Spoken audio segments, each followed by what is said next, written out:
we go to the Gulf, and we're there for about 3 months or so, and before we could make our very first stop, 9/11 happened, which is my birthday. I was actually in the Gulf, we had not visited any other places yet, and I was in the Gulf on 9/11, which really made up and that was the tone of the rest of my military career, I think. And I remember working the full day, and it was my birthday, and I was all excited because we're 12 hours ahead in the Gulf than what we were here and in the States, and so I was able to, have a pretty good birthday. I was waiting for about 6 or 7 o'clock in the evening to hit in the Gulf so that I could get all the happy birthday emails and stuff from my family. And then that's when I remember watching on the television. I was going to ask how you found out about it. You saw it like like a lot of other people? I did. Yeah, saw it in real time, but on television on the ship.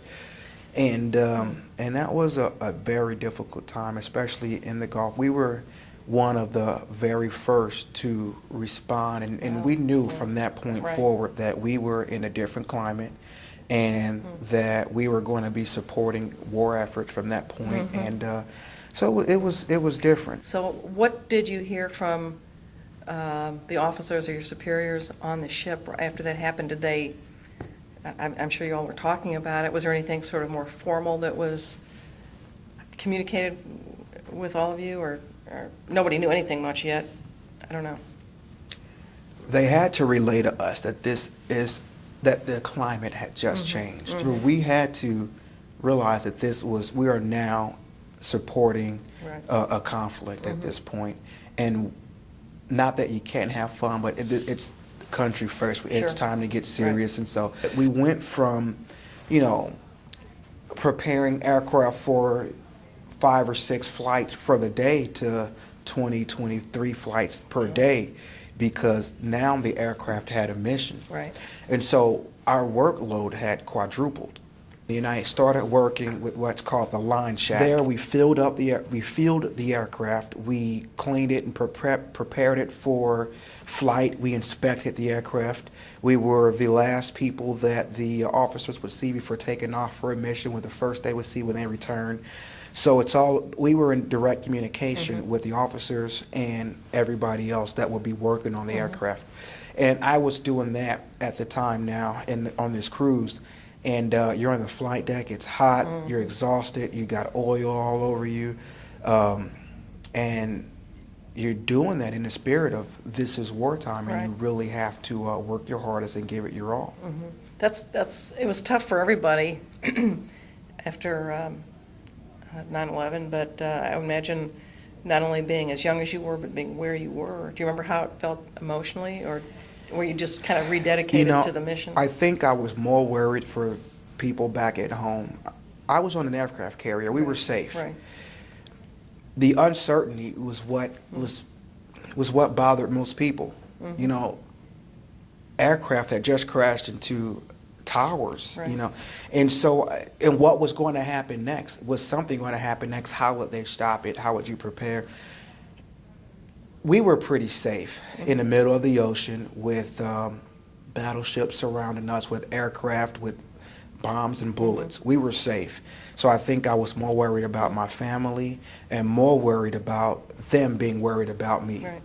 Were you able to communicate with them, or did things kind of shut down a little Very bit? little. I mean, we were able to communicate. There was more censored, and it would take more time for information to get back and forth, because it had to be scrambled. We couldn't make sure location was, they had to make sure that we weren't giving information away, and so it just took more time, and we could do less on the internet. So it did cut off the outside world for us a little bit more.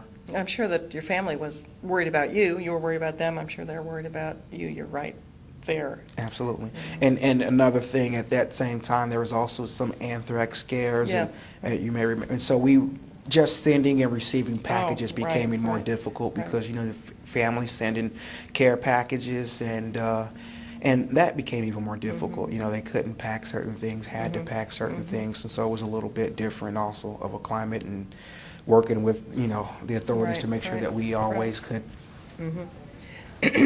You say you felt safe being on an aircraft carrier, but being up on that deck can be a dangerous place to be at any time.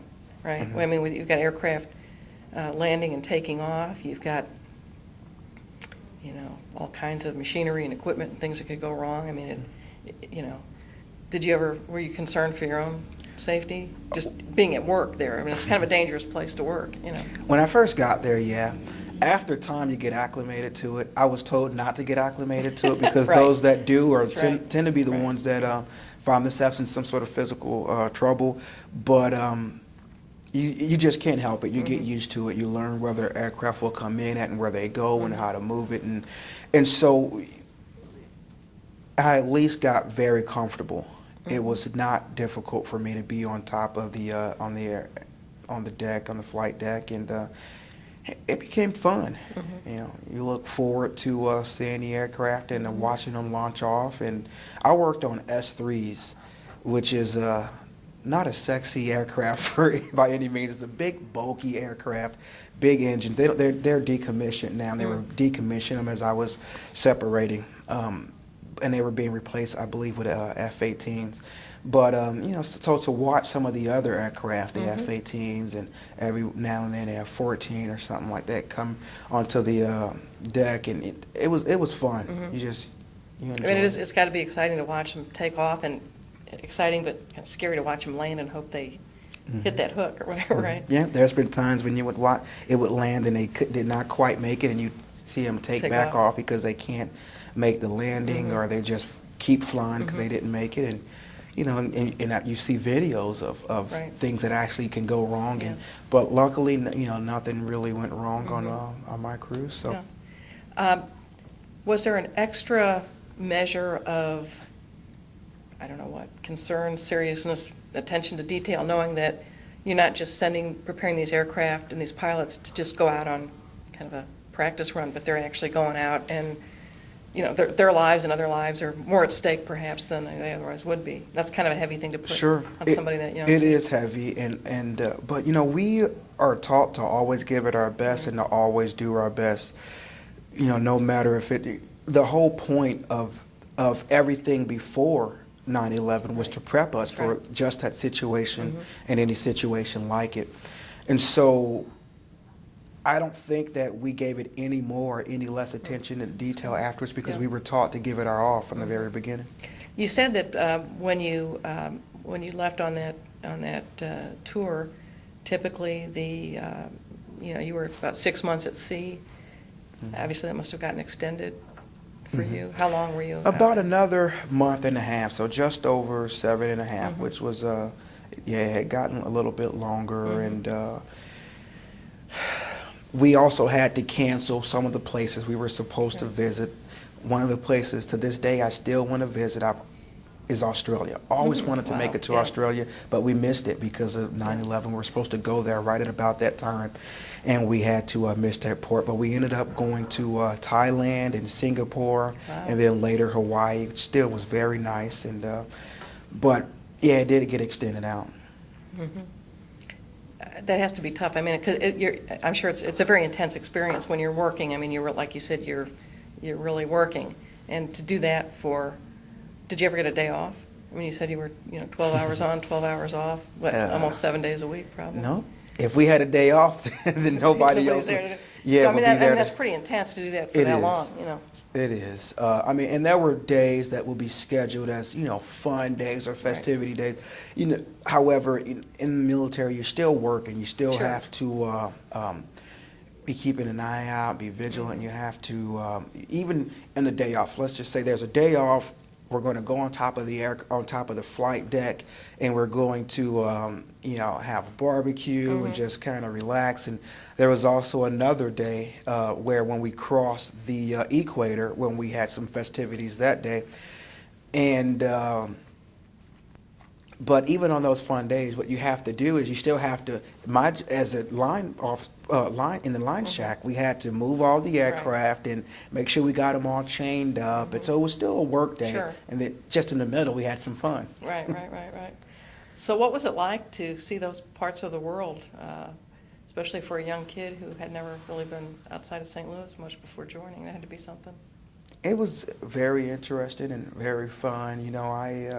I was more interested in sightseeing and shopping and just embracing the experience, Right. and so it was fun. Mhm. It was a good time.